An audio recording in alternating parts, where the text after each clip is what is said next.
Señor, buen Dios y Padre que estás en el alto cielo, te agradecemos porque nos das un sábado más en el cual poder estar aquí reunidos para alabar tu nombre.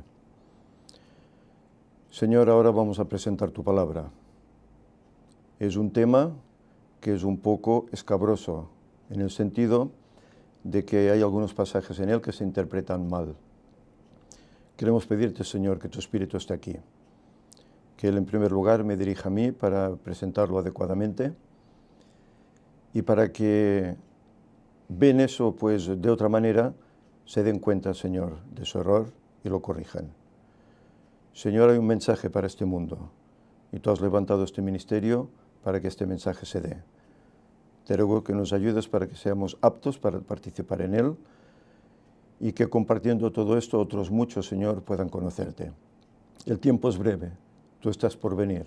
Ayúdanos a prepararnos para estar en pie cuando vengas a buscarnos. Perdona, Señor, nuestros pecados y ayúdanos a santificarnos. Que tu paz y tu Espíritu quede aquí con nosotros. En nombre de Jesús te lo pedimos. Amén. Amén. Buenos días, hermanos y amigos.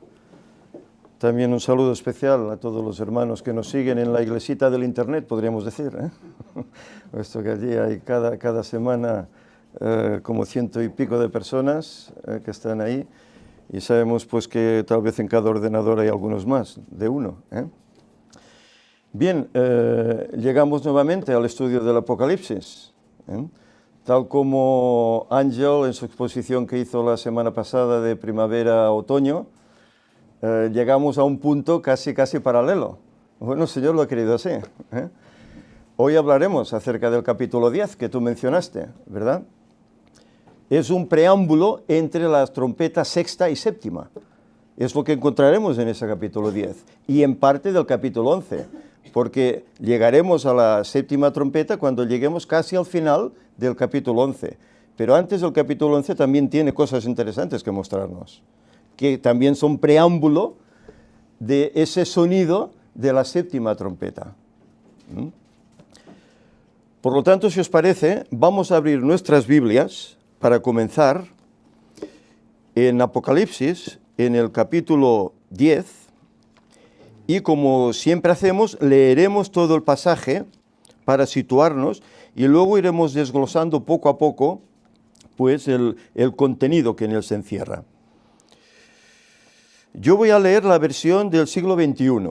Es posible que difiera un poco tal vez de las versiones que tenéis vosotros, Reina Valera del 60, etcétera, o 2000, etcétera.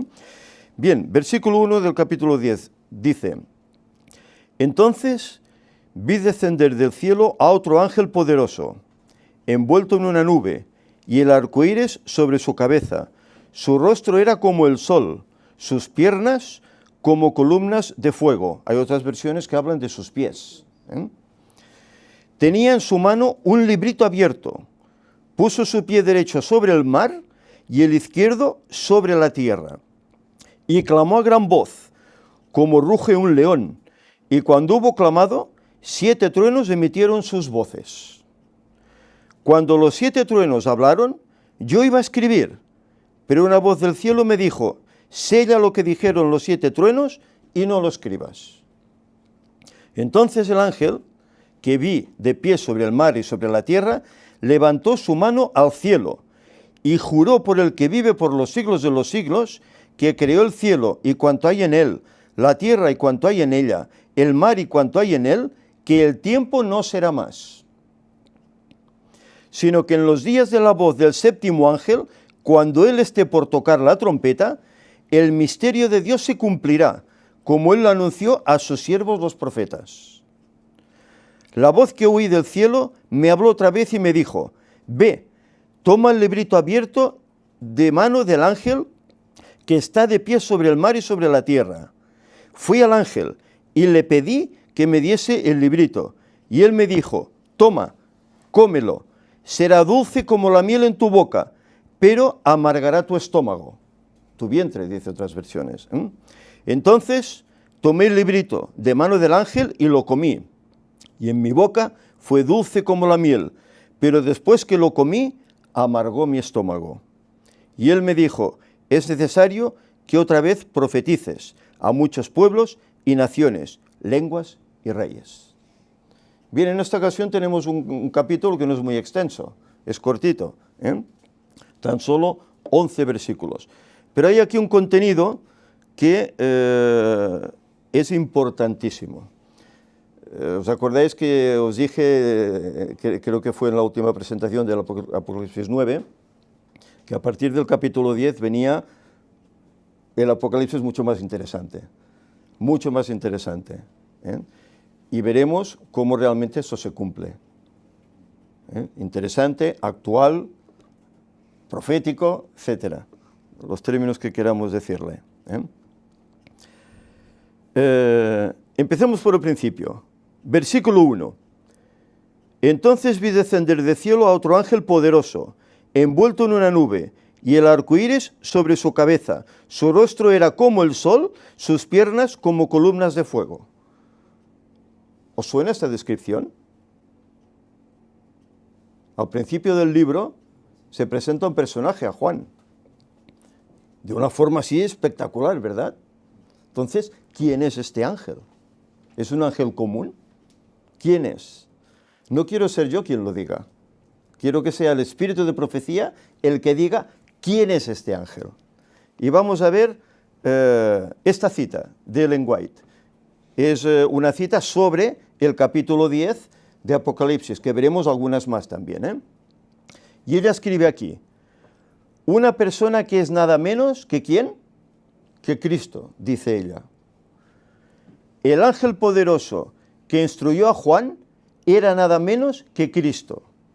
Cuando coloca su pie derecho en el mar y su pie izquierdo sobre la tierra seca, muestra la parte que desempeñan las escenas finales del gran conflicto con Satanás.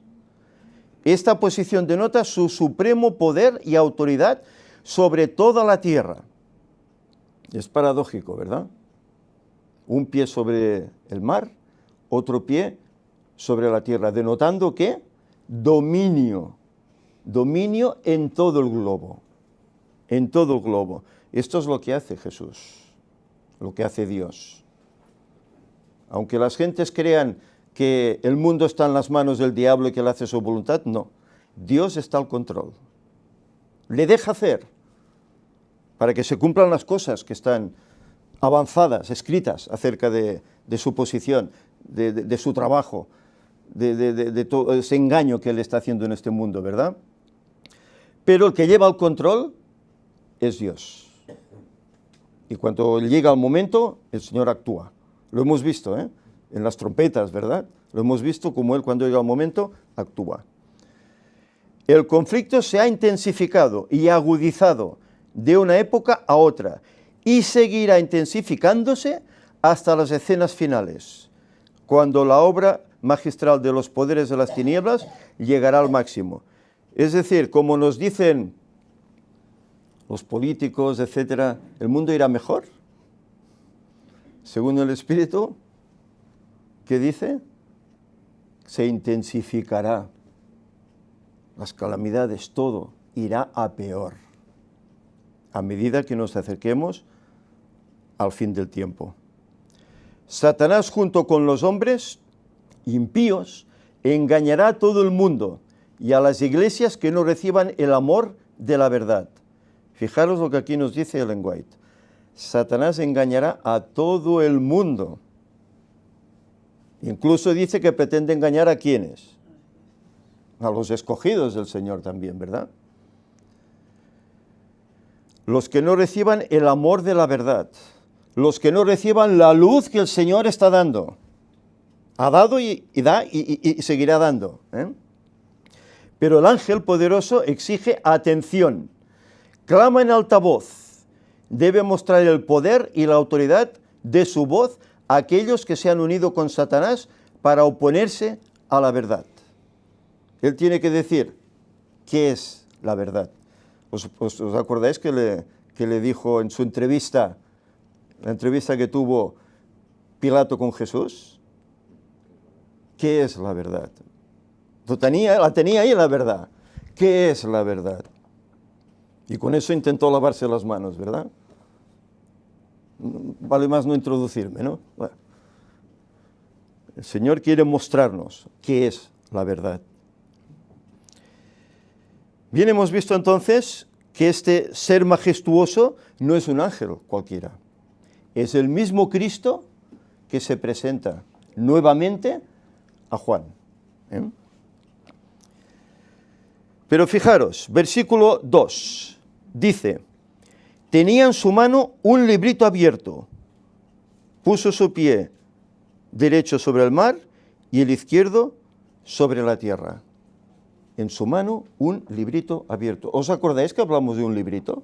No de un librito, de un libro con 7 sellos, que lo tenía ¿quién? Dios estando en su trono. Dice que tenía un libro con 7 sellos. Bueno, no es el mismo. Que aquel es un libro que ya abrimos y se abrió, y lo estudiamos en el capítulo 6. Ese era el libro. Este dice que es un librito. Por lo tanto, parece ser que es algo más pequeño, ¿verdad? Entonces, ¿qué es este librito? Podríamos preguntarnos. Es un libro que había estado cerrado y sellado. Y sabéis, solo aparece en este pasaje que estamos leyendo. Lo podéis buscar en toda la Biblia, no lo encontraréis, solo está en este pasaje, donde nos habla acerca de este librito especial. ¿Sabéis? En la Biblia solo hay un libro que se cerró y se selló. Y es un libro profético, de uno de los 4 profetas mayores, aunque tal vez es el más corto en cuanto a capítulos. Vamos a leer parte de este libro y veremos lo que se dice de él. Daniel,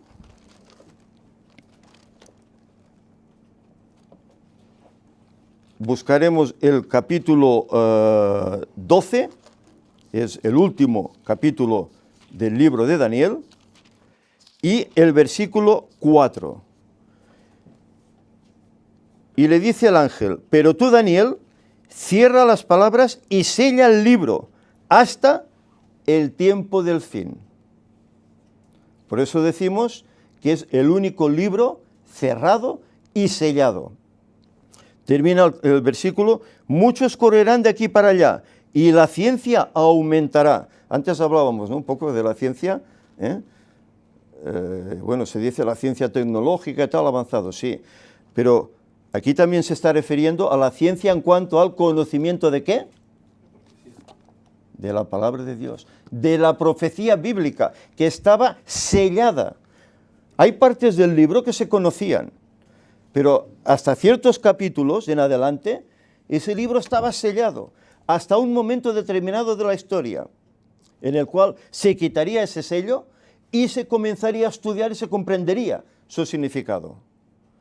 Y veremos cómo Daniel se angustió por todo lo que se le dijo, que él no entendía, incluso cayó enfermo y tuvo que ser reforzado por el ángel, que caía, se debilitaba pensando en estas cosas, ¿verdad?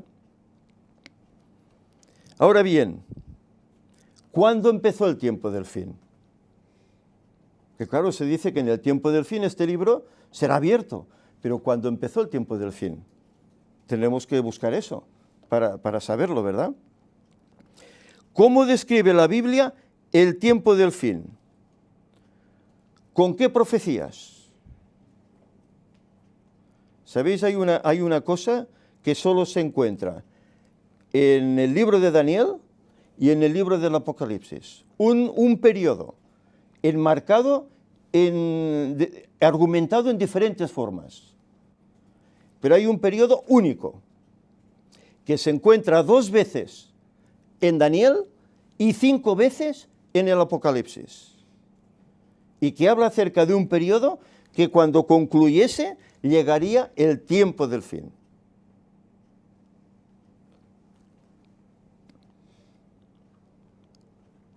Fijaros, Daniel capítulo 12, versículo 7, veremos el primero de estos periodos. Dice, y el varón vestido de lino, que estaba sobre el agua del río, levantó ambas manos al cielo y juró por el que vive por los siglos, que será por un tiempo, mi versión dice 2 tiempos, y la mitad de un tiempo. Y cuando se acabe de destruir el poder del pueblo santo, todo esto se cumplirá. Versiones más corrientes, como Reina Valera, dice tiempo, tiempos y medio tiempo. Pero leamos ahora Daniel 7:25. Aquí está hablando de un poder especial que surgiría, ¿verdad? Dice que hablará palabras contra el Altísimo y a los santos del Altísimo quebrantará y tratará de cambiar los tiempos y la ley. Y serán entregados en su mano, ¿por cuánto dice? 1 tiempo, 2 tiempos y medio tiempo. Estos son los 2 pasajes que están en Daniel, pero ahora nos introducimos en Apocalipsis. Si vamos al capítulo 12 de Apocalipsis, versículo 14, dice, pero a la mujer le fueron dadas 2 alas de una gran águila, para que volara de la presencia de la serpiente al desierto, a su lugar, donde es sustentada por un tiempo, tiempos y medio tiempo. Es exactamente lo mismo el periodo que está enmarcando Daniel en su libro.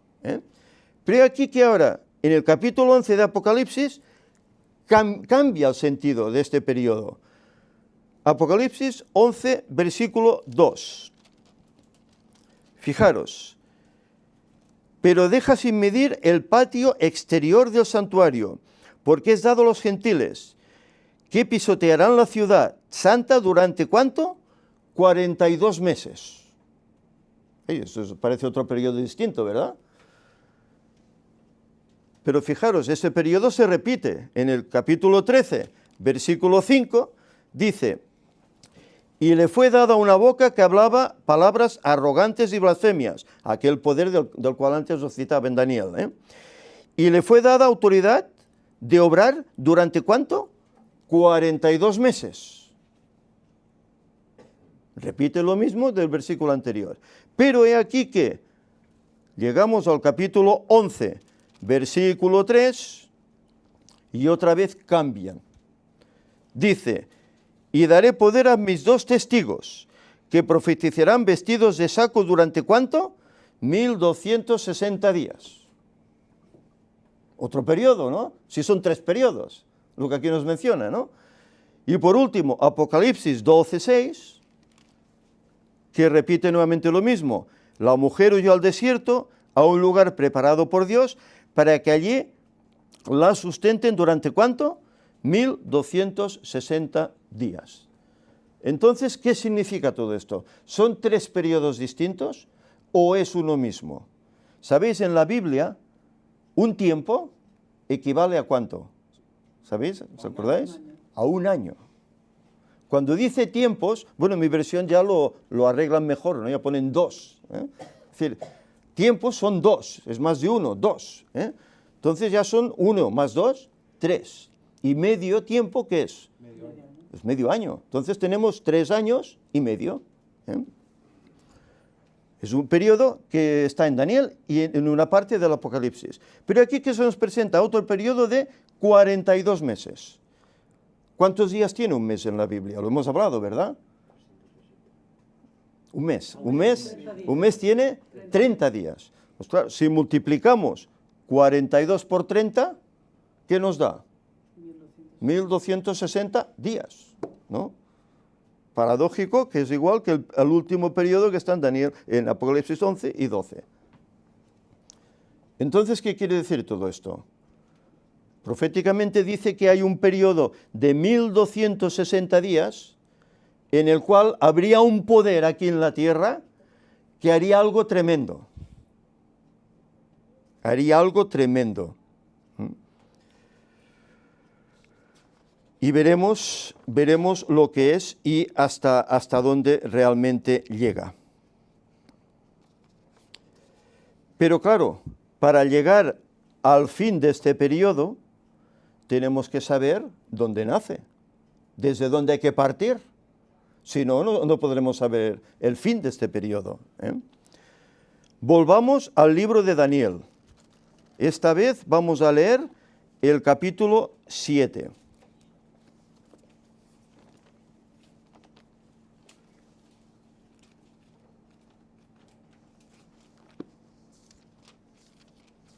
El capítulo 7 leeremos el versículo 7 y 8 en primer lugar. ¿Sabéis? Esta semana coincide, el Señor tal vez lo habrá hecho así, que en el año bíblico que estoy haciendo, esta semana he leído Daniel. He leído Daniel. Desde el martes hasta hoy he leído en 4 partes el libro de Daniel. Daniel 7, versículos 7 y 8, dice: seguí mirando la visión de la noche y vi una cuarta bestia, espantosa y terrible y muy fuerte. Él se le presentan, ¿verdad?, una serie de animales, de bestias, un león, luego ve un oso, luego ve un leopardo con unas alas, etc. Y finalmente dice que ve una bestia espantosa y terrible y muy fuerte. Tenía grandes dientes de hierro, devoraba, destrozaba y pisoteaba las obras con sus pies. Era muy diferente de todas las bestias anteriores y tenía 10 cuernos. Mientras yo contemplaba los cuernos, vi que otro cuerno pequeño subió entre ellos y delante de él fueron arrancados 3 de los primeros cuernos. Este cuerno tenía ojos como de hombre y una boca que hablaba con arrogancia. Versículos 21. Vi que este cuerno combatía a los santos y los vencía. Y versículo 24. Los 10 cuernos significa que de aquel reino se levantarán 10 reyes. Tras ellos se levantará otro que será diferente de los primeros y derribará a 3 de ellos. Es decir, aquí nos están marcando una bestia que sale en algún momento en el mundo y que sale de 10 reyes. La historia, bueno, lo hemos hablado en días pasados también, ¿no? Un poco. Como Roma, ¿qué pasó con Roma?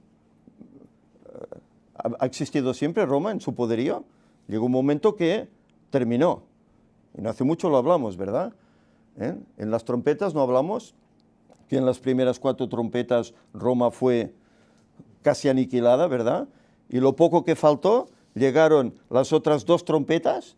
¿Y qué pasó con los sarracenos y los otomanos? Acabaron de destruir lo que quedaba del Imperio Romano. Pero aquí que se dice que surgieron unas hordas del norte, 10 tribus, que aniquilaron completamente a Roma y establecieron lo que hoy conocemos como nuestra Europa, ¿verdad? Pero, ¿sabéis? De estos 10 reinos, pues había 3 que le estorbaban a este poder, a este cuerno pequeño, le estorbaban. Y tuvo que quitarlos de en medio, porque él quería hacer una labor que estos le estorbaban. No sé si he puesto aquí está la diapositiva. Estos reinos que llegaron del norte eran anglosajones, germanos, suevos, burgundios, visigodos, lombardos, vándalos, ostrógodos, francos y érulos. Eran estos 10. De ellos el cuerno pequeño derribó a 3. Los érulos en el año 493. Seguidamente a los vándalos en el año 534. Y por último a los ostrógodos en el año 538. Es un año importante. ¿Por qué? Porque a partir del año 538 tuvo todo el terreno libre para causar un terror en el mundo. Terror en el mundo. Y si sumamos, abajo se ve en negro, si sumamos 538 más los 1260 días que hemos visto en diferentes periodos, pero que todo es lo mismo, que son años, día por año, ¿verdad? como dice Daniel, por ejemplo, o Ezequiel. ¿Nos lleva hasta dónde? Hasta el año 1798. Ahí es cuando concluye este periodo de 1260 años. ¿Qué hizo durante todo ese lapsus, ese poder? Hemos leído que masacró, persiguió al pueblo de Dios. Todo aquel que no obedecía a las voces de ese imperio, que era la Iglesia Popular, la Iglesia Católica, a través de las edades, era perseguido. Si tenían una Biblia en su casa, era pena de muerte, hoguera. Nadie se escapaba. Tenían que hacer todo lo que la Iglesia dijese, ir a misa, comulgar, comprar, ¿cómo se llamaba esto? Indulgencias y tantas cosas. Si no, a la hoguera. ¿Pero qué pasó en 1798? Napoleón. El general Berthier dice que tomó al Papa que entonces gobernaba, que era Pío VI, y lo encerró, lo detuvo, lo puso preso. Y ahí es donde la Biblia dice que recibió una herida mortal. Una herida mortal. Se acabó su reinado de terror. Pero no olvidemos, la Escritura también dice que esa herida, ¿qué pasaría con ella? Sería sanada. Sería sanada. Poco tiempo después, 100 y pico de años después, Mussolini, ¿qué hizo con el Vaticano? Le cedió un terrenito, ¿verdad? Una parcelita. Donde allí resurgió nuevamente ese poder. Y ese poder, desde entonces, ¿qué ha estado haciendo? ¿Ha ido masacrando? No. Pero de una forma, pues, política, ¿verdad? Pausada, con educación, con buenos modales, que ha ido haciendo, visitando países, comenzando a hablar con los dirigentes, hasta tal punto que ahora, en el que estamos, ¿cómo se ve a este poder? Se le está viendo ya como una solución para los problemas del mundo. Porque claro, el dirigente, el Papa, es un hombre pues honrado, ¿verdad? Un hombre que habla grandes cosas, que quiere el bien de la humanidad, ¿verdad? Pues las esperanzas se están volcando en ellos. Y llegará un punto en que serán tantas las esperanzas volcadas que lo van a nombrar máximo dirigente moral del mundo. Máximo dirigente moral del mundo. La herida se sanará entonces. Y cuando esa herida esté sanada, ¿qué ocurrirá? No sé qué he tocado, que se me ha ido esto. Te ha estropeado algo, ¿eh? ¿Qué ocurrirá cuando esta herida esté sanada? Decretará sus leyes. Un día en especial, contrario al día del Señor. Y querrá que todos cumplan con ese día, lo obedezcan. Y el que no lo haga, pues todo aquello que hizo durante 1260 años, volverá a hacerlo. En poquito tiempo, volverá a hacerlo, con aquellos que se le rebelen. Es tremendo, ¿verdad? Pero será así, ¿eh? Dice que el ángel, si volvemos al Apocalipsis 10, versículo 2, tenía el librito, hemos visto, que era el librito de Daniel, puso su pie derecho sobre el mar y el izquierdo sobre la tierra, denotando, lo hemos leído antes, ¿no? con Ellen White, ¿no? Denotando pues su supremacía en todo el mundo. ¿Por qué? Pues porque había que dar un mensaje al mundo, un mensaje de esperanza, un mensaje de salvación, un mensaje que dijese, ese poder acabará y finalmente triunfará el Señor y nos dará una vida mejor. Y ese mensaje tenía que ser predicado por tierra y por mar, tenía que llegar a todo el globo. No dice, será predicado el Evangelio en todo el mundo y entonces ¿qué sucederá? ¿Vendrá el fin? Debía extenderse por todo el mundo. Versículos 3 y 4. Y clamó a gran voz, como ruge un león, y cuando hubo clamado, 7 truenos emitieron sus voces. Cuando los 7 truenos hablaron, yo iba a escribir, pero una voz del cielo me dijo, sella lo que dijeron los 7 truenos y no lo escribas. Es decir, le pasa a Juan lo mismo que le pasa a Daniel. Sella y guárdalo. Aquí dice sella, pero no lo escribas. No lo guardes, no lo escribas. Él iba a escribir, pero no pudo, porque se le dio esa orden. ¿Qué significan los 7 sellos? Bueno, los 7 truenos. Vamos a verlo aquí.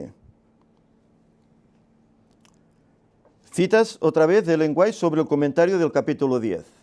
Dice, la posición del ángel, un pie sobre el mar y el otro sobre la tierra, significa la extensión de la proclamación del mensaje. Cruzará los anchos océanos y será proclamado en otros países en todo el mundo. Sabemos como la Iglesia Adventista mandó misioneros por todas partes. Vinieron a Europa, vinieron a diferentes países, ¿verdad? Para extender el mensaje. La comprensión de la verdad, la alegre recepción del mensaje, están representadas por el acto de devorar el librito. Devorar el librito, es decir, antes lo hablábamos, ¿verdad? El que tiene interés, ¿verdad? Que coge la Biblia y lee, y se instruye y estudia, ¿verdad? Para conocer la voluntad de Dios. Devorar el librito, eso es devorarlo. La verdad, en cuanto al advenimiento de nuestro Señor, era y es un precioso mensaje para nuestras almas. Y lo veremos eso, Después de que los 7 truenos emitieron sus voces, se le ordena a Juan, como a Daniel, con respecto al librito, sella las cosas que los 7 truenos han dicho. Estas cosas se refieren a sucesos futuros que serán revelados a su debido tiempo. ¿Ha llegado ese tiempo? Yo diría que sí, ha llegado ese tiempo. Estas cosas se refieren a sucesos futuros que serán revelados a su debido tiempo. Daniel recibirá su heredad al fin de los días. Juan ve el librito al cual le han quitado los sellos. De esto se deduce que las profecías de Daniel tienen su aplicación en la proclamación al mundo de los mensajes del primero, del segundo y del tercer ángel. La apertura del librito era el mensaje en relación con el tiempo. Los libros de Daniel y el Apocalipsis son uno. El primero es una profecía, el otro una revelación.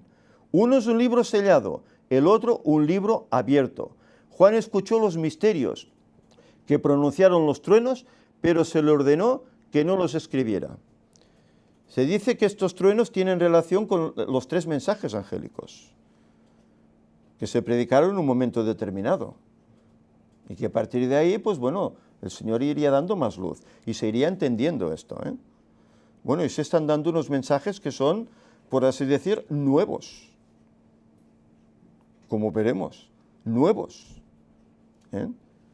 Pero son acorde con el mensaje que hasta ahora se ha conocido. Pero el problema es que muchos no aceptan ese nuevo mensaje. Volveremos luego aquí. Vamos a ver, versículos 5 y 6. Dice, entonces el ángel que vi, de pie sobre el mar y sobre la tierra, levantó su mano al cielo y juró por el que vive por los siglos de los siglos, que creó el cielo y cuanto hay en él, la tierra y cuanto hay en ella, el mar y cuanto hay en él, que el tiempo no será más. Este es el versículo que a todos intriga, ¿verdad? El tiempo no será más. ¿Qué quiere decir el ángel con esta expresión, con esta frase? ¿Se refiere al tiempo que va a durar este mundo, al tiempo que le queda al mundo? ¿Se refiere tal vez hasta la culminación del tiempo de gracia? Un tiempo de gracia que no terminará hasta que Cristo termine su labor como sumo sacerdote, intercesor, ¿verdad? Y se ponga las vestimentas de rey de reyes y venga a buscarnos como tal, Entonces, si no es esto, debe significar un tiempo profético. El tiempo no será más. Tiene que ser un tiempo profético. Bueno, pues es que no habrá más profecía de tiempo. a partir de esta declaración? ¿No hay más profecía de tiempo? Bueno, lo veremos. Vamos a seguir en el capítulo 7, luego hablaremos un poco más acerca de estos dos versículos. Versículo 7, dice, sino que en los días de la voz del séptimo ángel, cuando él esté por tocar la trompeta, el misterio de Dios se cumplirá, como él lo anunció a sus siervos, los profetas. El misterio de Dios se cumplirá. ¿Dios tiene cosas misteriosas que no conocemos, que no ha revelado? Bueno, vamos a verlo. Vamos a leer Efesios.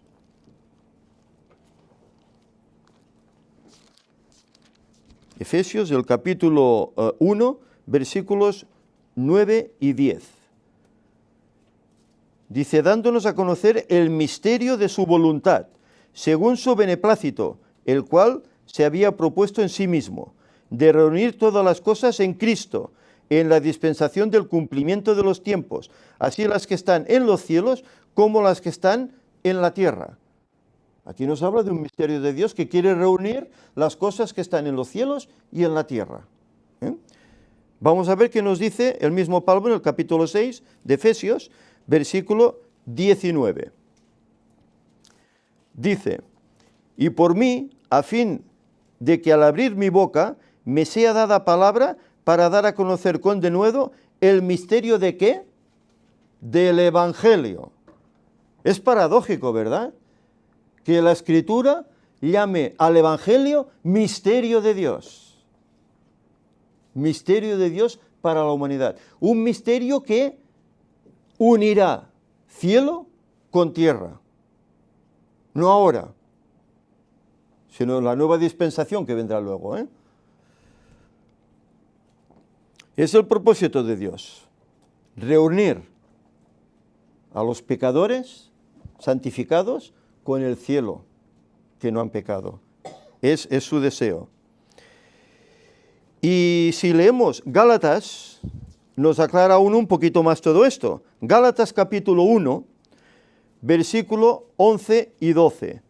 Dice, mas os hago saber, hermanos, que el evangelio anunciado por mí no es según hombre, pues yo ni lo recibí ni lo aprendí de hombre alguno, sino por revelación de ¿quién? De Jesucristo. Por lo tanto, el evangelio no es invento de hombres, es revelación del cielo, de Cristo para nosotros. Y la Biblia lo denomina, Pablo lo denomina misterio, el misterio de Dios. No es un misterio que una persona X, malvada tal vez, se convierta al Señor y cambie. No es un misterio eso. Y tremendo misterio, ¿eh? Y tremendo misterio. Yo recuerdo hace unos años, corría por la iglesia un librito que yo lo tengo en casa, 3 horas de vida. ¿Os acordáis de ese librito? Era un joven que cometió asesinatos, robos, y fue condenado allá en Estados Unidos, creo que era la silla eléctrica, a pena de muerte. Pero sabéis, estando allá encerrado, pues fue un pastor, le dio el evangelio y lo aceptó. Y la vida de ese hombre cambió a tal punto que cuando iban a empujar aquella palanca para quitarle la vida, lloraba, el verdugo lloraba, los demás lloraban, porque veían el cambio que se había originado en ese hombre. Pero era una pena que no se podía conmutar, se tenía que cumplir. Pero un hombre malvado, que no quería saber nada de nadie, violento, etcétera, cambió. Es un hecho verídico, 3 horas de vida. No sé si en internet se encuentra el libro. Es interesante, te lo lees en 10 minutos. Es estupendo, es estupendo. Vamos a seguir. Versículos del 8 al 10. Dice, la voz que oí del cielo me habló otra vez y me dijo, ve, toma el librito abierto de mano del ángel que está de pie sobre el mar y sobre la tierra. Fui al ángel y le pedí que me diese el librito, y él me dijo, toma, cómelo, será dulce como la miel en tu boca, pero amargará tu estómago. Entonces tomé el librito de mano del ángel y lo comí, y en mi boca fue dulce como la miel, pero después que lo comí, amargó mi estómago. ¿A qué se refiere esto? ¿Sabéis? Aquí Juan está siendo es un símbolo de un pueblo que predicaría un mensaje.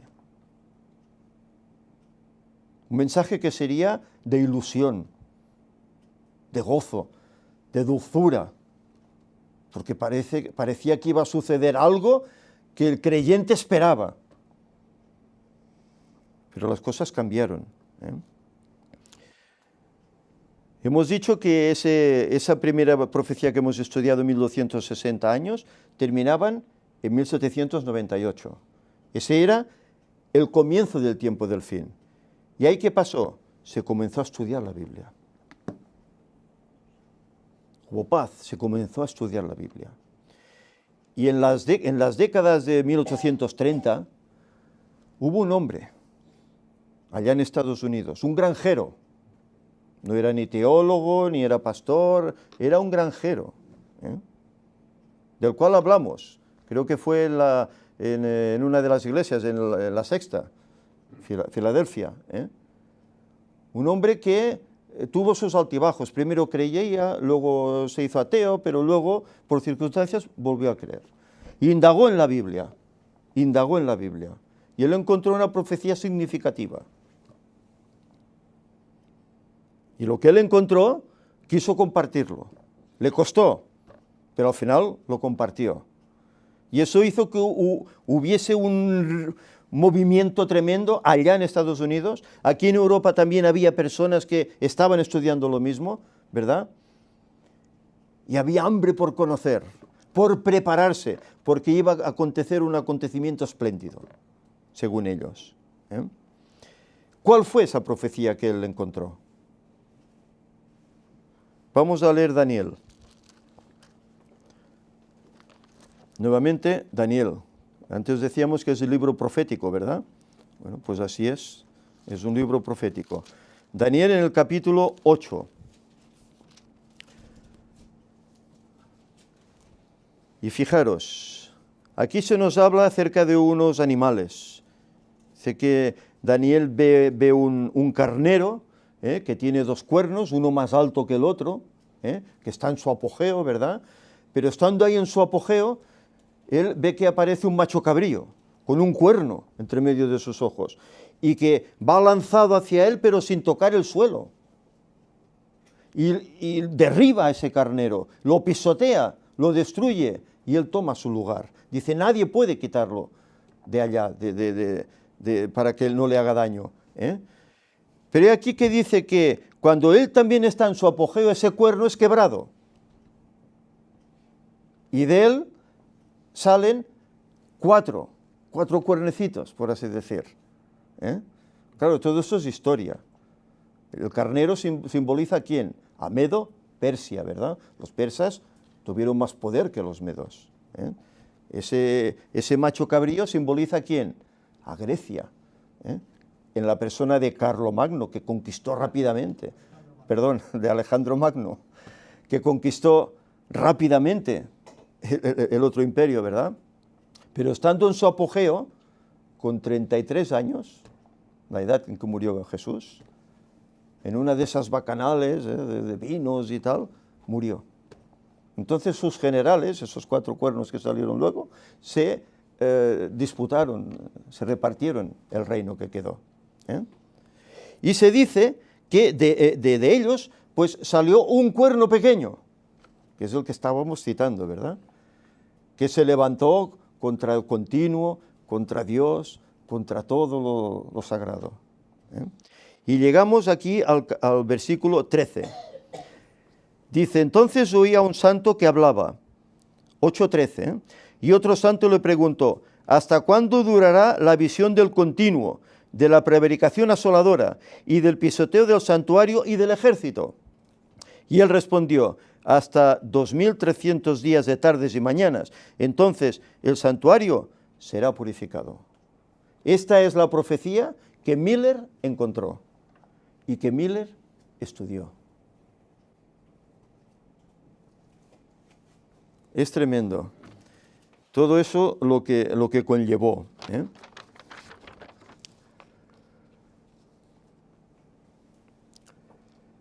Versículo 8:17 dice, entonces se acercó a mí, y con su venida me asusté, y caí sobre mi rostro, pero él me dijo, hijo de Adán, entiende que la visión es para el tiempo del fin.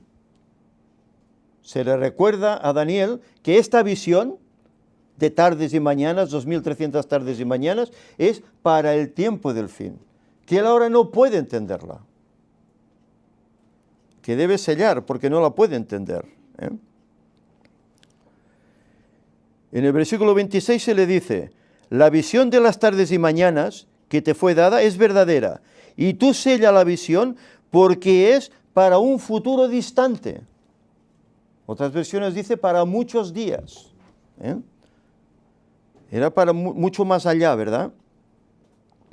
Y aquí que Daniel, a causa de todo esto, y a causa de que él entiende que los 70 años de cautiverio están terminando, pues él meditando en todo esto, está preocupado, ¿verdad?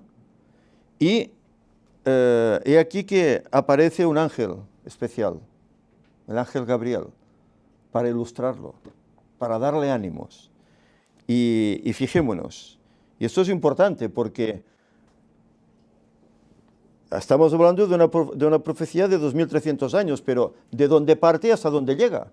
Esto no lo sabemos. Pues bueno, el secreto tiene que estar por algún lugar, ¿no?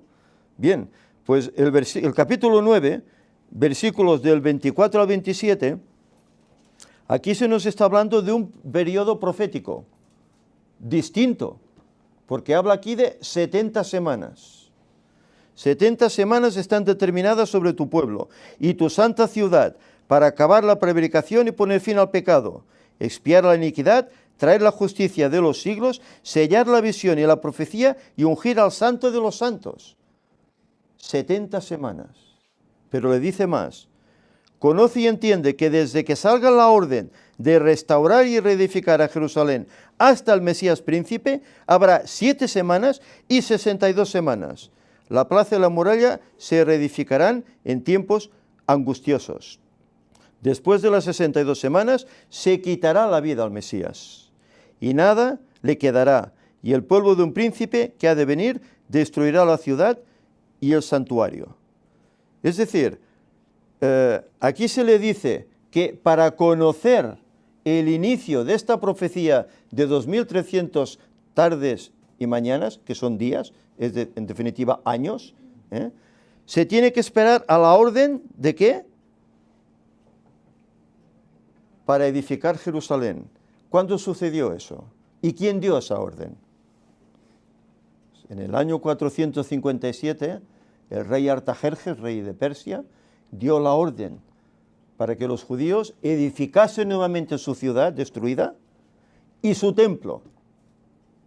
Y tardaron 7 semanas de años, es decir, 49 años, que son las 7 primeras semanas que nos habla. Pero luego habla de 62 semanas más. Y esas 62 semanas nos llevan hasta el año de nuestra era 27. ¿Qué pasa en el año 27? Dice aquí, ungir al santo de los santos, el versículo 24.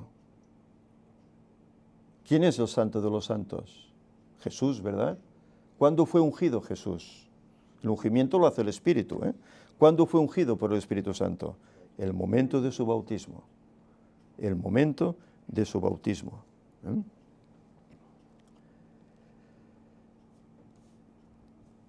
Después de las 62 semanas se quitará la vida al Mesías y nada le quedará. Aquí llegamos a 69, pero falta una semana. Que bueno, los protestantes sabemos dónde la llevan, ¿no? A un futuro, ¿no? Pero esa semana se quedó allá. Porque a la mitad de esas 70 semanas que ocurrió, Cristo fue crucificado. Y se data el año 31 de nuestra era. No 33, como muchos dicen, u otra fecha. Año 31. Cristo murió en el año 31. Y finalizaron las 70 semanas, que son 490 años, en el año 34, al final de esa última semana.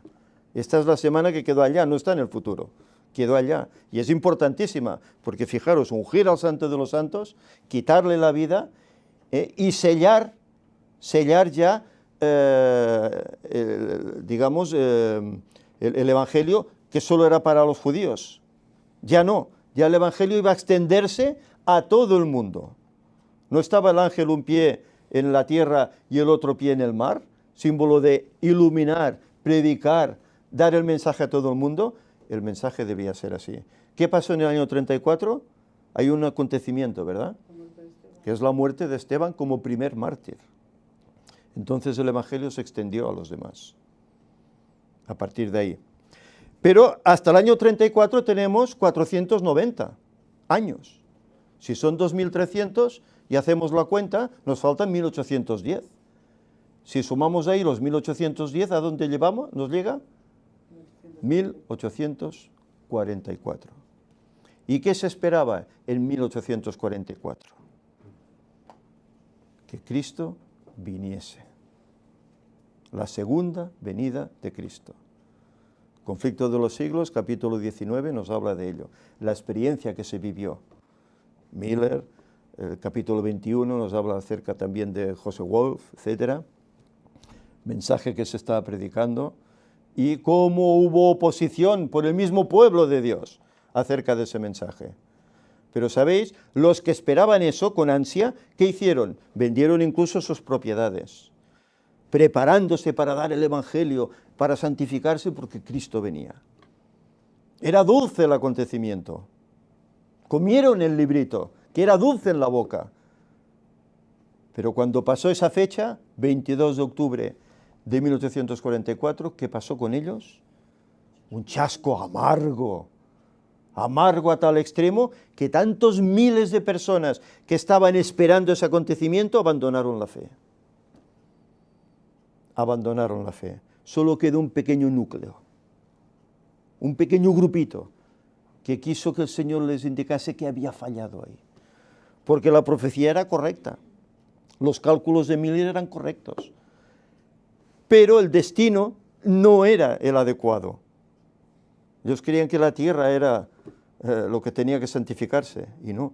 Ahí el Señor demostró pues, que era el santuario del cielo, y que comenzaba entonces ese juicio investigador, que comenzaba ese tiempo de gracia para los humanos, que cuando concluyese Cristo vendría, ¿verdad? Pero sabéis, muchos no se contentaron con que la profecía de los 2300 años terminase en 1844 y la ponían más allá. Incluso uno de los pioneros llamado José Bates, él decía que no, que esta profecía concluía en 1851. No, es que nos equivocamos, concluye 7 años más para allá. Pero hubo otros que decían, no, será en 1884.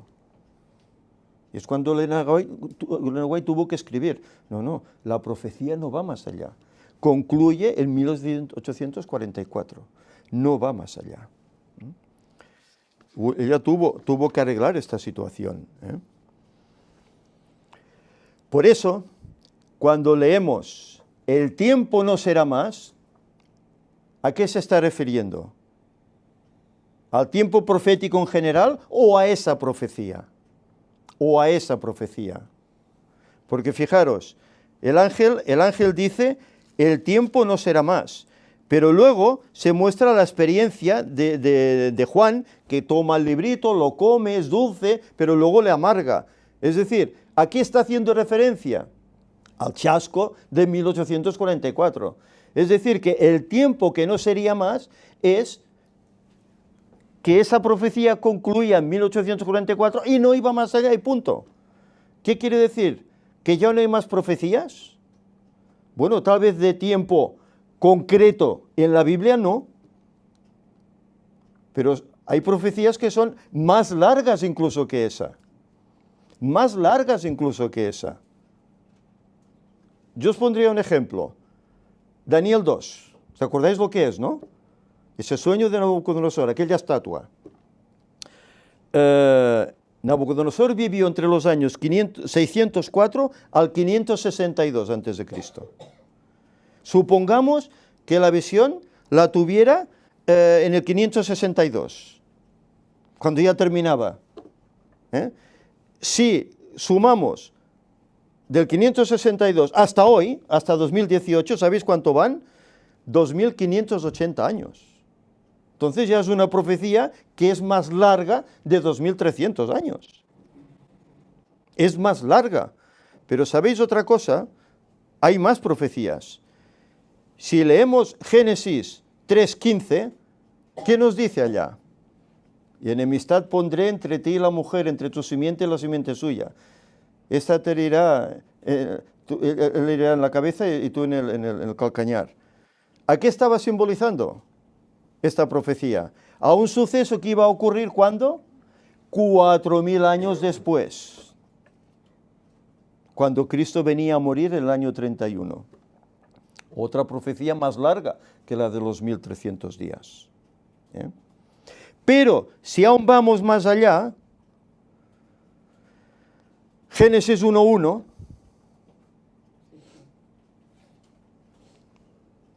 mirad. Bueno, esta es la que representa la de los 4.000 años, por así decir. Es una cita hartamente ya comentada por nosotros, pero que conviene tal vez hoy volver a ella. Dice que a la mitad de la semana, de esa última semana de las 70, era cesar el sacrificio y la ofrenda. En el año 31 después de Cristo, 3 años y medio después de su bautismo, nuestro Señor fue crucificado. Con el gran sacrificio ofrecido en el Calvario, terminó aquel sistema de ofrendas que durante ¿cuánto? 4.000 años había prefigurado al Cordero de Dios. El símbolo se encontró con la realidad y todos los sacrificios y oblaciones en el sistema ceremonial debían cesar. 4.000 años. Ahora, ¿qué relación tiene esto con los 6.000 que estamos hablando? Vamos a ver. Hay aquí el pasaje en hebreo, del cual hemos citado en varias ocasiones, ¿verdad? La traducción, Bereshit bara Elohim el hayamajim bet arez, que significa en el principio Dios creó los cielos y la tierra. Hay aquí algo especial que nos quiere dar un mensaje. Hay una letra, la letra Aleph, que es esta especie de X que se ve. Tenemos que leer de derecha a izquierda, que es como ellos escriben, ¿verdad? Allá hay una. En la otra palabra, 2. En la otra palabra, la tercera. Luego en la otra hay una cuarta. Después en la penúltima, una quinta. Y en la última de todo, una sexta. Letra Aleph. ¿Qué valor tiene Aleph, Javi? ¿Te acuerdas? 1 y 1.000, ¿verdad? 1 y 1.000. Entonces, ¿qué quiere decir? Quiere decir que el Señor creó en 6 días, ¿verdad? En el principio, los cielos y la tierra. En 6 días. La semana literal de 24 horas de la creación. Pero que a la vez, como tiene también esa numeración de 1.000, significaba pues que el Señor nos estaba diciendo que durante 6.000 años duraría la vida en este mundo y luego concluiría. Era a la vez profético. 6 días de creación que a la vez simbolizaban 6.000 años de historia de este mundo. Por eso no es de extrañar que Pedro diga, hermanos, no ignoréis esto, que para el Señor un día es como 1.000 años y 1.000 años como un día. Si queréis aún más pruebas de que esto es así, ¿qué ocurrió en el día cuarto? En el cuarto día de la creación, ¿qué hizo el Señor? El sol, ¿verdad? A Jesús, ¿cómo se le llama en la Biblia? El sol de justicia. ¿Cuándo aparece el sol de justicia? 4.000 años después de la creación. Todo esto denota, pues, que esta profecía es real. Y sabéis, la profecía de los 2.300 días está comprendida dentro de esta. La profecía de los 1.260 está comprendida dentro de esta. La profecía de las 70 semanas está comprendida dentro de esta. Esta es la principal. La que estaba ahí y no sabíamos hasta que llegó el momento que el Señor lo ha querido revelar. El tiempo no será más. ¿Realmente significa eso? Porque aunque estas profecías no estén escritas en número, pero se deduce, ¿verdad? ¿El juicio investigador está escrito en letras en la Biblia, en Daniel? No, ¿verdad? Pero deducimos que en 1844 comienza un juicio por la casa de Israel, por lo tanto es un juicio investigador. La Biblia no lo dice, que será un juicio investigador, no pone las palabras, como tampoco pone 2031, pero deducimos por todo lo que la Biblia nos dice y por lo que nos dice Ellen White, que es así, que son 6.000 años que concluyen en 2031. Mirad, hay un libro que Ellen White escribió que todos hemos leído. Mira, yo este libro, Conflicto de los siglos, me lo he leído un mínimo de 3 veces que recuerde. Y sabéis, nunca me había parado a pensar en este periodo que ella aquí habla. 7 veces lo menciona, que es paradójico, 7 veces. La primera en la página 12. Por espacio de 6.000 años, esa inteligencia maestra, después de haber sido la más alta entre los ángeles de Dios, no ha servido más que para el engaño y la ruina. ¿Por espacio de cuánto? De 6.000 años. ¿Sabéis? Ella escribe citas de 6.000 años más de 60 veces en sus libros. En la segunda vez que lo encontramos, la página 572. La gran controversia entre Cristo y Satanás, sostenida desde hace 6.000 años, está por terminar. 6.000 años está por terminar. La tercera vez que lo escribe, página 609.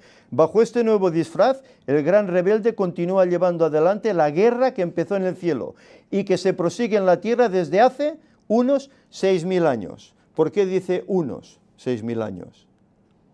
Bueno, porque ella está hablando en su tiempo presente, ¿verdad? Y ayer no habían concluido los 6.000 años. Página 714, la cuarta vez. El gran conflicto siguió su curso durante 6.000 años. El Hijo de Dios y sus mensajeros celestiales lucharon contra el poder del maligno para iluminar y salvar a los hijos de los hombres. 6.000 años duró el conflicto. La quinta y la sexta vez se menciona en la página 717 y la 718. Durante 6.000 años, la obra de rebelión de Satanás hizo temblar la tierra. Él convirtió el mundo en un desierto y destruyó sus ciudades, y a sus prisioneros nunca los soltaba, para que volviesen a casa. Durante 6.000 años, su prisión, la tumba, ha recibido al pueblo de Dios, y lo habría tenido cautivo para siempre si Cristo no hubiese roto sus cadenas y libertado a los que tenía presos. Y por último, página 731, la séptima vez que ella lo escribe. La obra de destrucción de Satanás ha terminado para siempre. Durante 6.000 años obró a su gusto, llenando la tierra de dolor y causando penas por todo el universo. Más claro no puede ser. O es que los 6.000 años, esto es orientativo, puede ser más, puede ser menos. Porque ella hay veces que dice por casi 6.000 años, por más de 6.000 años. Claro, depende a lo que esté hablando. Cuando ella habla de la creación, dice que es por más de 6.000 años, porque la creación es 33 años y medio antes de que comiencen esos 6.000 años de pecado. Por eso, ahora estamos más pasando los 6.000 años, en ese sentido. Luego hay algunas citas que en inglés pues se ha añadido esta palabra casi. Y lo que quiere decir es por 6.000 años, pero se pone por casi 6.000, no, y ese casi es añadido. En el original inglés no está. Y eso pues distorsiona a muchos. Claro, entonces muchos dicen, bueno, es que esto no es exacto. Y sí es exacto.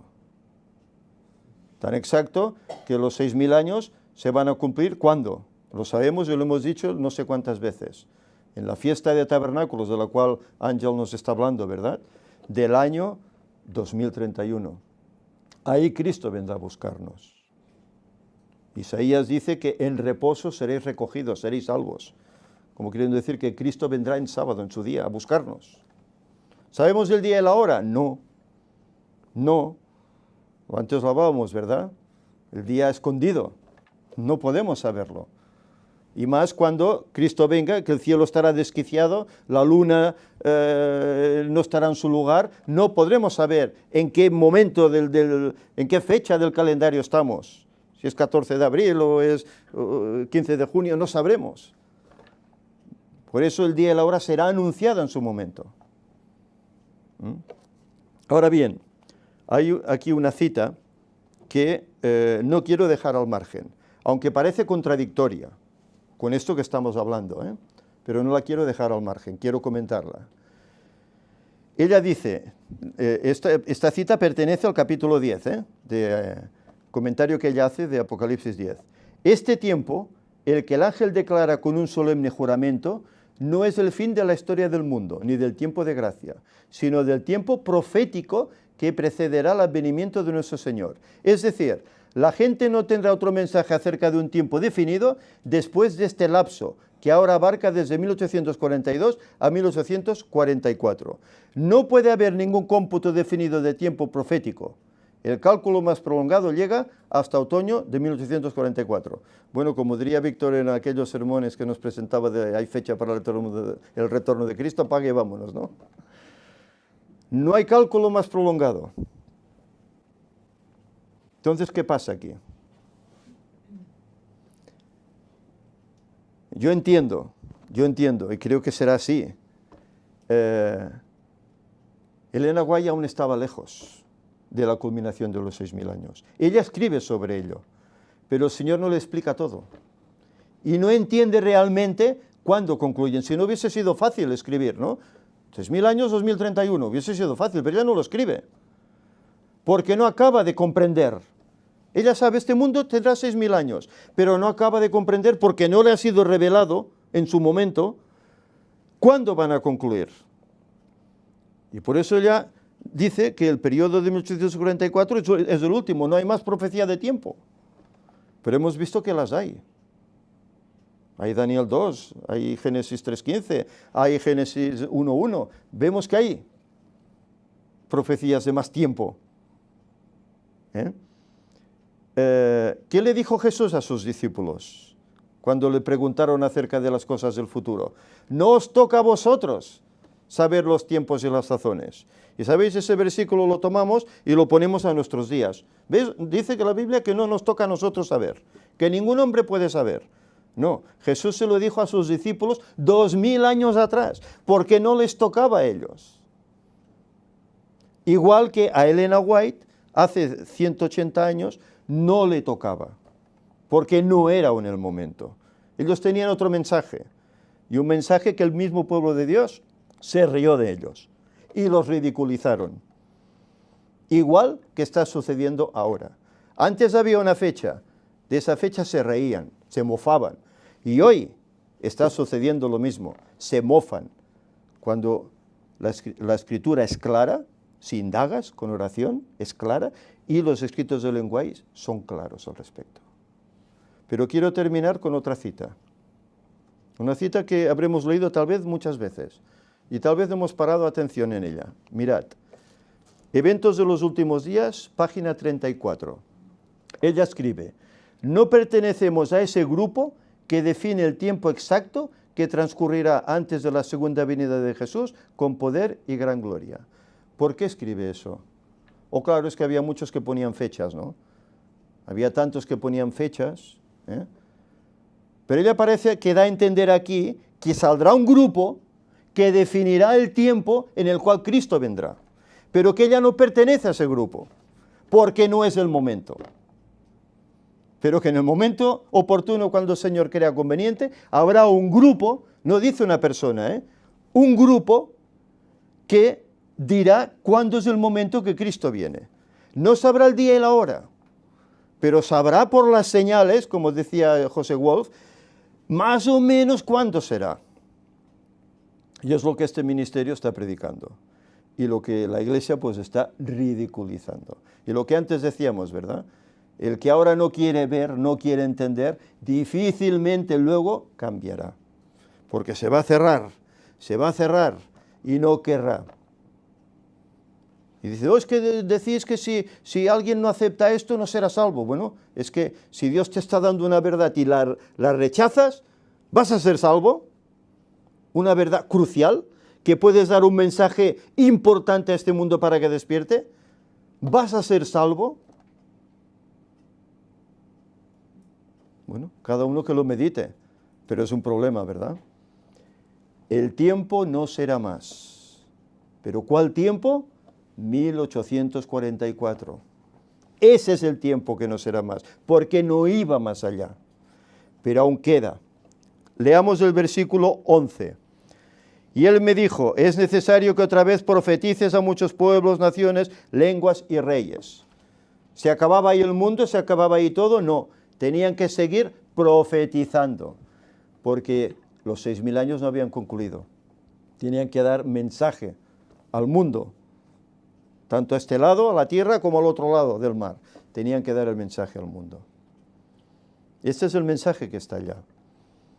Un mensaje que todo se ve bien, el librito es lo que es Daniel, es el chasco y tal y cual, pero lo que no se entiende es el tiempo no será más. Se toma de forma distinta. Entonces esto hace que uno no esté abierto a más conocimiento que el Señor brinda. Es lo mismo que sucede con el pasaje de Mateo o de Marcos, el día y la hora nadie sabe, ¿no? No, es que el día y la hora y punto. Cuando te cierras ya no hay nada que hacer. Que el Señor nos ayude para que tengamos esa mente abierta, para que podamos captar los mensajes que el Señor hoy está dando a su pueblo. Porque una cosa es clara, en 13 años Cristo viene y Él quiere preparar un pueblo para su encuentro. Con un mensaje especial, un mensaje que creo que tiene mucho que ver con esos 7 truenos. Porque esto es un trueno, de verdad, esto es un trueno y tremendo, ¿eh? Un trueno que está sacudiendo, de verdad, ¿eh? Por lo tanto, que el Señor nos ayude. En la próxima ocasión estudiaremos el capítulo 11, en el cual veremos los 2 testigos que se hablan ahí. ¿Qué será eso? 2 testigos, ¿eh? Y la culminación de la 7ª trompeta. Eso lo veremos en la próxima ocasión. ¿Querías comentar algo? ¿Querías decir algo? Sí. Bueno, la clave también de estos textos hay que verla en la palabra exacto, porque lo utiliza muy a menudo Elena White cuando habla de estos temas. El tiempo exacto. Ajá. Ella, que tenía en su retina, tenía el tiempo exacto del día concreto de otoño de 1844, 22 de octubre de 1844. Sí. Por supuesto, nunca más habría un tiempo definido para la venida de Cristo que se dijera tal día, de tal mes, de tal año. Y eso se debe tener en cuenta. Ella tenía eso, el día exacto nunca será. Y eso, de hecho, no es, y de hecho no se está predicando. Por eso que también hay que verlo con ese punto de vista, y creo que le da algo más que nos ayuda a ver hasta dónde ella estaba hablando también. Sí. Muy bien, pues que el Señor nos ayude pues para que realmente, como antes decíamos, estemos abiertos pues a todas estas verdades que Él aún dará, y que las aceptemos y las vivamos y las compartamos, Y quiera el Señor pues que esos que ahora son reacios a ver estas cosas, que hacen tantos vídeos y tantas réplicas contrarias, ¿verdad?, pues que mediten antes de que sea demasiado tarde.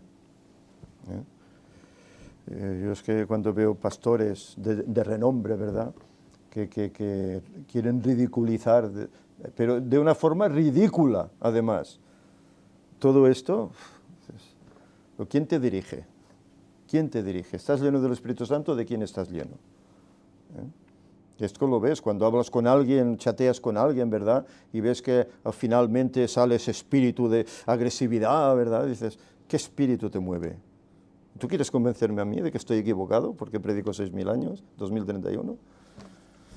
Bueno, pues que cada cual medite en ello, Las cosas que se pongan en oración y el Señor responderá. Sí.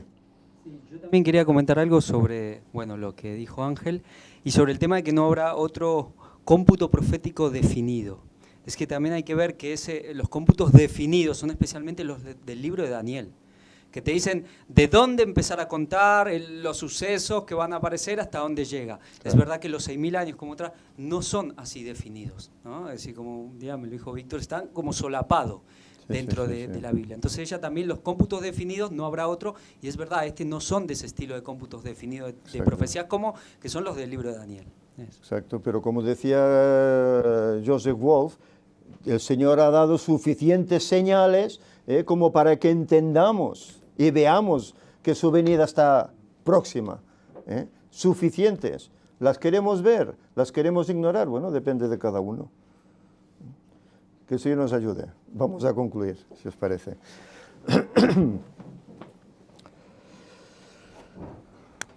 Señor y Padre, te agradecemos por tu palabra que nos has dejado, que hasta hoy ha llegado a nosotros, en la cual nos estás dando verdades que tiempo atrás nunca habíamos visto y habíamos leído y releído, pero no entendíamos por qué no era momento.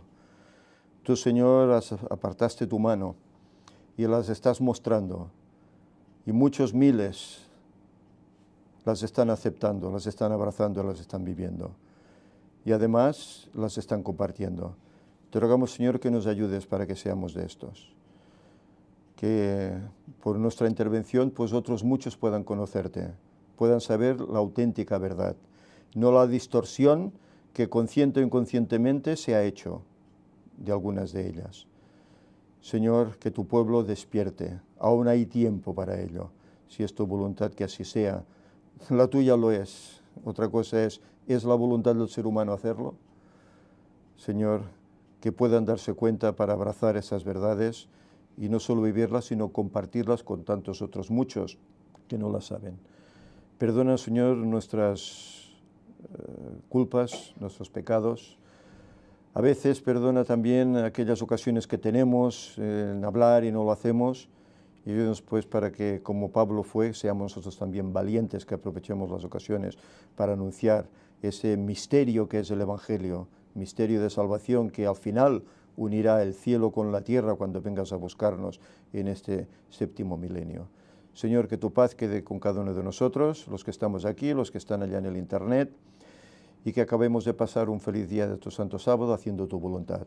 En nombre de Jesús te lo pedimos. Amén. Amén.